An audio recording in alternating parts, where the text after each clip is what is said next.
फिलिप्पियों की पत्री उसका दूसरा अध्याय 1 से लेकर 5 पद पढ़ देंगे। हाँ, दूसरा अध्याय 1 से 5।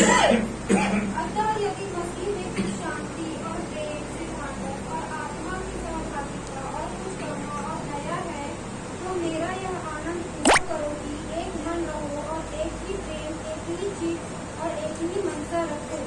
विरोध या झूठी बढ़ाई के लिए कुछ न करो, पर दीनता से एक दूसरे को अपने से अच्छा समझो। हर एक अपने की भी हित की नहीं, वरन दूसरों के हित की भी चिंता करे। जैसा मसीह यीशु का स्वभाव था, वैसा ही तुम्हारा भी स्वभाव हो। यहाँ पर अगर आप बाइबल को पढ़ें, फिलिप्पियों की पत्री को जब पौलुस लिख रहा है, तो वास्तव में जब आप इस चीज को पढ़ेंगे तो पौलुस बड़े आनंद में नहीं। फिलिप्पियों की पत्री को लिखते समय पौलुस कहाँ है? कैद खाने में। और कैद खाने में रह करके पौलुस फिलिप्पियों के कलीसिया को यह पत्र लिखता है, और इस पत्र के द्वारा वो प्रोत्साहित करना चाहता है कलीसिया को कि वास्तव में कलीसिया में कौन सी चीजें होनी चाहिए, लोगों के जीवन में, विश्वासियों के जीवन में कौन सी बातें होनी चाहिए, उन चीजों को वो यहां पर कहता है। अगर आप देखें, फिलिप्पियों की पत्री का जो प्रारंभ होता है वो इस बात से होता है कि पौलुस फिलिप्पियों की कलीसिया को सबसे पहले आशीष देता है, और दूसरे अध्याय का प्रारंभ होता है, वो शब्द है यदि। अतः यदि मसीह में कुछ शांति और प्रेम से ढाढ़स और आत्मा की सहभागिता और कुछ करुणा और दया है। पौलुस क्या कहना मांग रहा?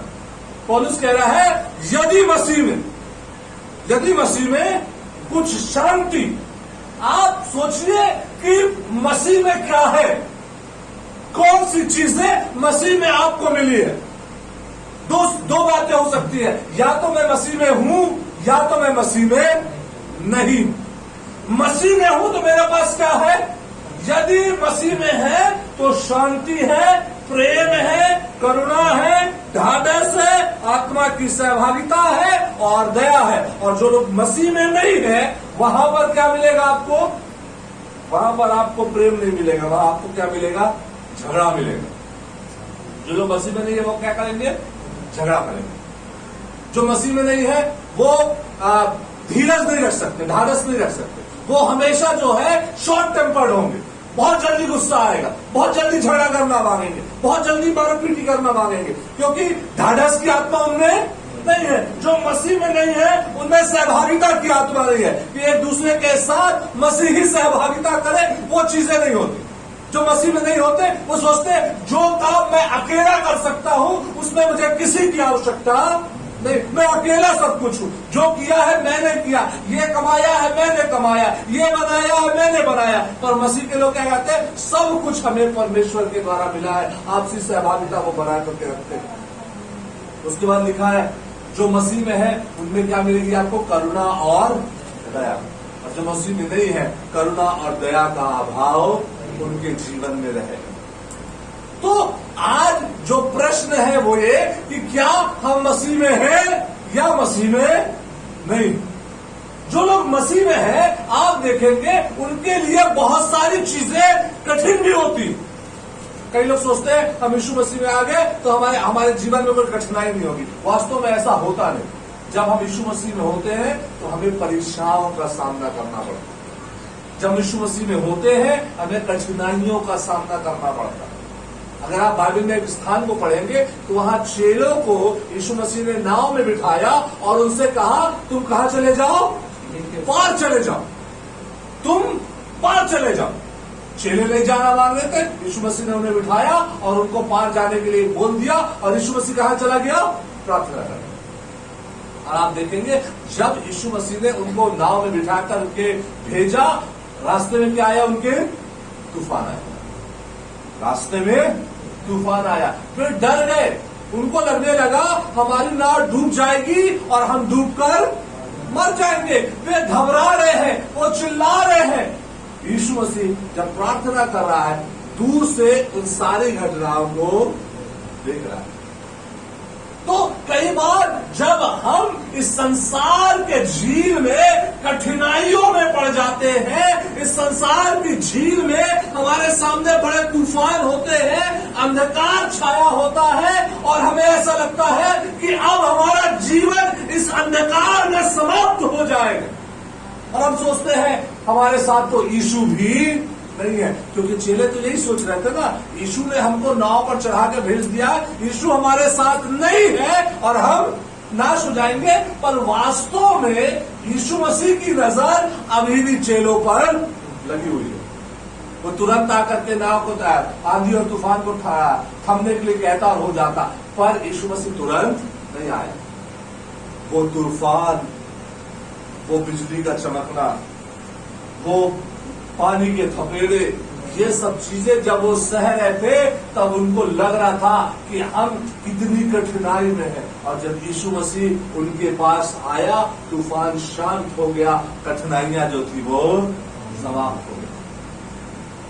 जब यीशु हमको अपने से दूर करता है तो निश्चित रूप से वो हमारी परीक्षा ले रहा होता है, हमारे विश्वास की परीक्षा। यदि तुम मसीह में हो, यदि मसीह में हो तो अलग होकर भी मसीह में रहोगे, और यदि मसीह में नहीं हो तो पास होकर भी तुम मेरे साथ नहीं होगे, है ना। दूर रहकर भी यदि हम मसीह में हैं तो यीशु मसीह हमारे साथ है, और पास रहकर भी हम यीशु मसीह के साथ नहीं है ना, तो यीशु मसीह हमारे साथ नहीं है। प्रश्न आज आपके लिए है और मेरे लिए, क्या मैं ये कह सकता हूं कि मैं किसमें हूं? मसीह में हूं। मसीह में है, तूफान आएंगे। मैं सोचता हूं हम में से बहुत सारे लोग हैं जिन्होंने तूफानों को देखा, कठिनाइयों को देखा है। कई बार ऐसा अवसर भी हम सबके जीवन में आया जब हमें लगा होगा हमारा जीवन क्या हो जाएगा, आज समाप्त हो जाएगा, और वास्तव में ऐसा हुआ नहीं। क्यों? क्योंकि यीशु आपके साथ है।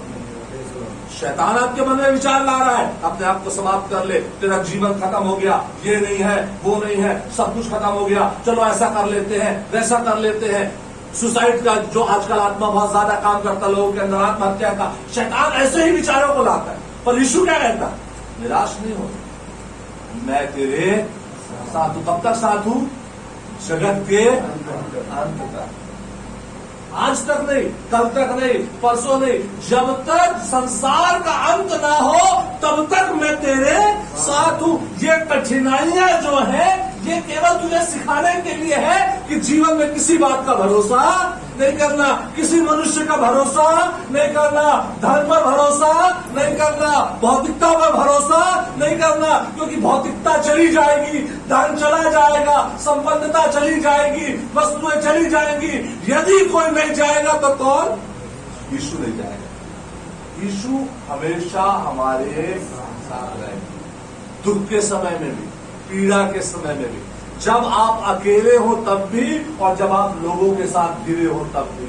यीशु आपको कभी कभी कभी नहीं छोड़ता। आपको लगता है, चेलों को लगा यीशु ने हमें छोड़ दिया, पर दूर से यीशु की दृष्टि किस पर लगी हुई है? चेलों पर लगी हुई है। वैसे ही जब कठिनाइयों का हम सामना करते हैं ना, यीशु हमें देख रहा होता है, हमारी कठिनाइयों को देख रहा होता है। हम ऐसे समय में क्या कर रहे हैं? चेले क्या कर रहे थे? पुकार रहे थे। क्या हम पुकारते हैं? यीशु तो हमारी मदद कर, यीशु तो हमारी सहायता कर। मैं सोचता हूं जब अब्राहम इसहाक को लेकर जा रहा था ना, तो वो पूरे मार्ग में प्रार्थना कर रहा था, प्रभु मेमने का प्रबंध कर। परमेश्वर ने तो बोल दिया अपने बेटे को बलिदान कर दे, वो लेकर के जा रहा है, पर एक पिता का हृदय पूछे कि वो ऐसे ही नहीं चला जा रहा होगा कि मन में कुछ भी सोचते, उसके मन में आंसू बह रहे कि मेरा एकलौता बेटा जिसके साथ प्रतिज्ञा जुड़ी है, जिसके साथ वाचा जुड़ी है, उसको आज मैं बलिदान करने के लिए जा रहा हूं। परंतु उसके मन में एक आशा। जब उसके बेटे ने उससे पूछा सब कुछ तो है, प्रेरणा कहाँ है, तो उसने कहा परमेश्वर प्रबंध करेगा। आज आपके जीवन में कई बातों के प्रश्न हो सकता है, ये कैसे होगा? परमेश्वर प्रबंध करेगा। ये कैसे होगा? परमेश्वर प्रबंध करेगा। ये चीज नहीं है, ये कैसे होगा? परमेश्वर प्रबंध करेगा। ये चीजें समाप्त हो गई, ये कैसे ठीक होंगी? परमेश्वर करेगा। कौन करेगा? परमेश्वर करेगा, क्योंकि मेरे हाथ में कुछ नहीं है कि मैं कुछ कर सकूं अपने लिए। आपके हाथ में कुछ नहीं है कि आप अपने लिए बहुत अच्छा कर ले या बहुत बुरा कर ले। आपके लिए अच्छा कौन करेगा? आपका परमेश्वर। कठिन परिस्थितियों में रास्ता बनाने वाला आपका परमेश्वर है। भूख के समय रोटी देने वाला। एलिया के लिए सोचिए, वो एलिया को कमाने नहीं जाना पड़ रहा, पर एलिया के लिए परमेश्वर ने कौवे को नियुक्त किया। तो इसका मतलब ये नहीं कि हमें कमाने नहीं जाना। अगर कमाने नहीं जाना तो एलिया बनना पड़ेगा, है ना? कमाने नहीं जाना है तो एलिया बनना पड़ेगा, और एलिया नहीं बने हैं तो कमाने जाना पड़ेगा, ताकि हम दूसरों के लिए कौवा बन सके, है ना? अपने परिवार के लिए कौवा बन सके, कि अपने परिवार को रोटी लाकर दे सके, अपने नाती पोतों के लिए, अपने बच्चों के लिए, अपनी पत्नी के लिए, अपने भाई बहनों के लिए कौवा बनना पड़ेगा, कि हम उनको रोटी लाकर दे सके। जो कमाता नहीं है वो क्या कहलाता है पता? बाइबल में लिखा हुआ है वो आलसी। और आलसी के लिए किससे लिखा बाइबल पता? किनसे सीखो लिखा बाइबल? चींटियों से।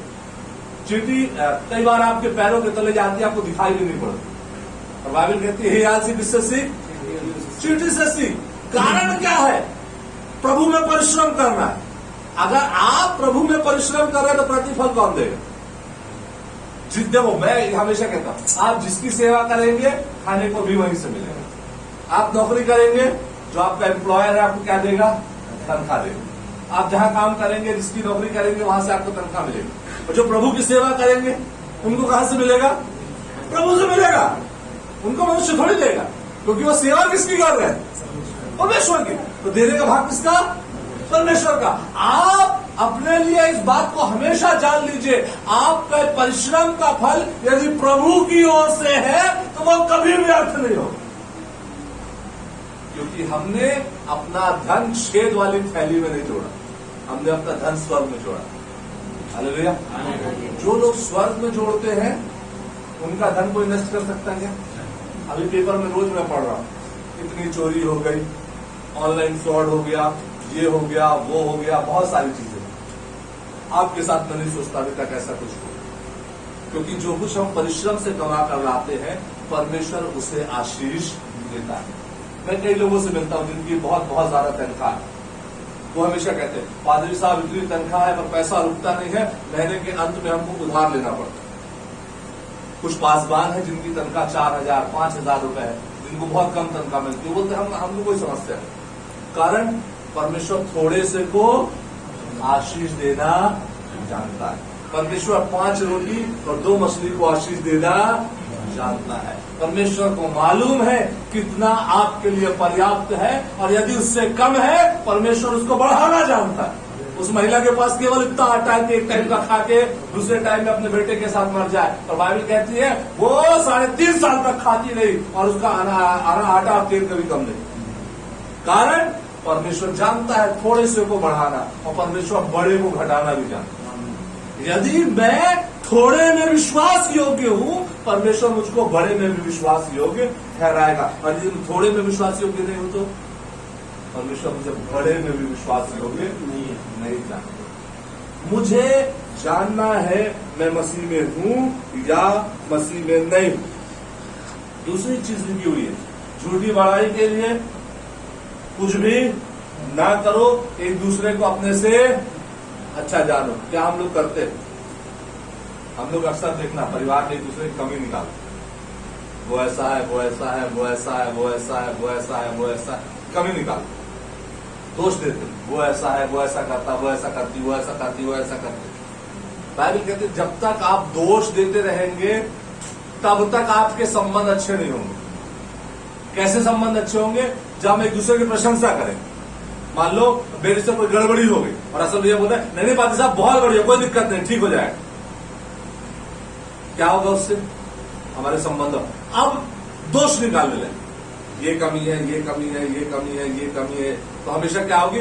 उनको मुझ में कमी दिखेगी और वो हमेशा अपने जीवन में कोड़ते रहेंगे। अच्छा क्या है? एक दूसरे को अपने से नहीं, वो बेस्ट है, वो अच्छा।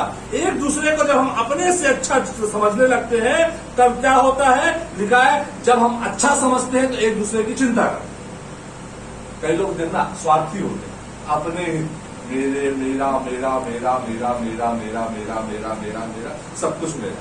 कुछ लोग बोलते बोलते हमारा। आज एक स्टोरी देख रहा था, उसमें एक लेडीज का देखा है, वीडियो आया था, जो हर संडे ऑफिस छोड़ करके 10 बजे से 1 बजे तक 1 रुपए में राजमा और चावल बांटती। किसी ने उससे पूछा, बांटना तो फ्री में बांट दो, 1 रुपए क्यों लेते हो? तो उसने बोला, फ्री में दूंगी तो भीख लगेगा, 1 रुपए लेके दूंगी तो उनको लगेगा खरीद के खा रहे। कई उसके सामने उसके मित्रों के द्वारा चुनौती आती है, मित्रों के द्वारा कई बात बोली जाती है, पर सबसे बड़ी चीज होती है प्रभाव छोड़ना, कि अपना ही हित नहीं, मेरी कमाई का कुछ भाग उनका भी है कि मैं उनको भी तृप्त कर सकूं, उनके लिए भी भोजन का प्रबंध कर सकूं। मुझे बड़ा अच्छा लगा और मैं आज इसी पद को सोच रहा था, कितना अच्छा होता यदि संसार में सब लोग अपने हित की नहीं वरन दूसरों के हितों की भी चिंता करते, तो आज संसार का रूप कुछ दूसरा ही होता। प्रियो, आज इस समय में मैं आपसे कहना चाहता हूं, 5वां पद और अंतिम भाग, जैसा यीशु मसीह का स्वभाव था वैसा ही यीशु मसीह का स्वभाव में झगड़ा कहीं नहीं, यीशु मसीह के स्वभाव में लड़ाई नहीं, यीशु मसीह के स्वभाव में बुराई कहीं नहीं।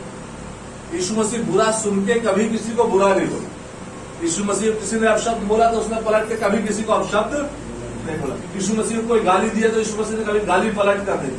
यीशु मसीह को जेल खाने ले जा रहे थे, चेले ने कान काट दिया तो भी उसने उसका कान ठीक कर दिया और बोला हमारा काम कान काटना नहीं। उसने हमेशा एक चीज धारण की, वो थी नम्रता। जहां लोगों के साथ बातचीत होती थी वो बातचीत करता था, जहां देखता था विवाद की स्थिति है वो चुपचाप उस स्थान को छोड़ करके विवाद करने का काम नहीं करता। यीशु मसीह ने कहीं विवाद लड़ने का काम नहीं किया। तो यीशु मसीह का स्वभाव कैसा है?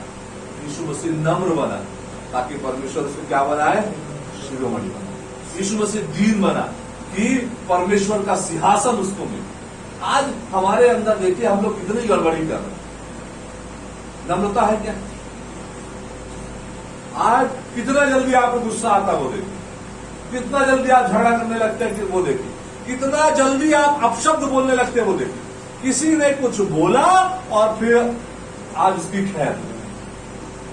और बाइबल क्या सिखाती है? एक दूसरे को अपने से अच्छा समझ। मुझे आशीष को अपने से अच्छा समझना है कि आशीष मुझसे बेहतर। उम्र का फर्क नहीं पड़ता कि वो मेरे से उम्र में कितना छोटा है।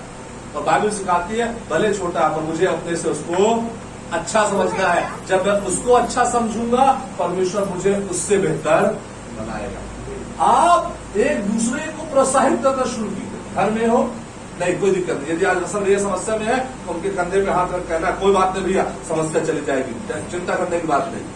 मैं समस्या में हूं, रसम भैया मेरे कंधे पर हाथ रखकर कहे कोई बात नहीं बात साहब, समस्या चली जाएगी, चिंता मत करो, हम प्रार्थना करें।